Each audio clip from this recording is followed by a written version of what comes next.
जय भोजपुरी रउआ लोग से एगो निहोरा बाकी लाल रंग के सब्सक्राइब बटन के दबा के भोजपुरी फैंस क्लब से जुड़ जाए जा और ये घंटी वाला बटन के दबा के भोजपुरी के सब जानकारी बिल्कुल फ्री में मोबाइल पे पाई जा। नमस्कार दोस्तों, आप देख रहे हैं बीएफसी एल्बम न्यूज़ और बीएफसी एल्बम न्यूज़ में आप सभी लोगों का एक बार फिर से स्वागत है। दोस्तों, वीडियो को आगे देखने से पहले लाइक करिएगा और चैनल पे नए हैं तो सब्सक्राइब करके बेल वाले आइकन कॉल पे सेलेक्ट कर लीजिएगा।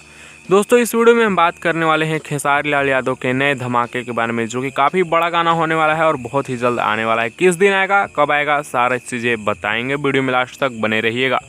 वीडियो को लाइक करके ज़्यादा से ज़्यादा शेयर करिएगा। दोस्तों, बता दें कि आज सुबह में टीजर आया है एक खेसारी लाल यादव के गाने का, दिल टूटल हुई, जो कि सैड सॉन्ग है, काफ़ी ज़बरदस्त है। बॉस म्यूजिक भोजपुरी पे इसका टीजर रिलीज़ किया गया है। और बात किया जाए इस गाने के फुल वीडियो सॉन्ग के बारे में कि इसका फुल वीडियो सॉन्ग कब रिलीज़ किया जाएगा, तो 15 तारीख को यानी कल के बाद 15 को इसका full video song boss music Bhojpuri पे आ रहा है। तो आप लोग इंतजार करिए और टीजर को जाकर देखिए और ज़्यादा से ज़्यादा शेयर करिए।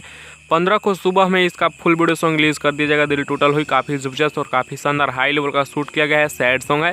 सो इस वीडियो में इतना ही, यही अपडेट था। आप लोगों को कैसा लगा, आप लोग अपना राय नीचे कमेंट्स में जरूर दीजिएगा। वीडियो पसंद आया होगा लाइक शेयर सब्सक्राइब करना ना भूलिएगा। मिलते हैं नेक्स्ट वीडियो में नए अपडेट के साथ। बने रहिए बीएफसी एल्बम न्यूज़ के साथ। सब्सक्राइब करके चैनल से जुड़ जाइएगा।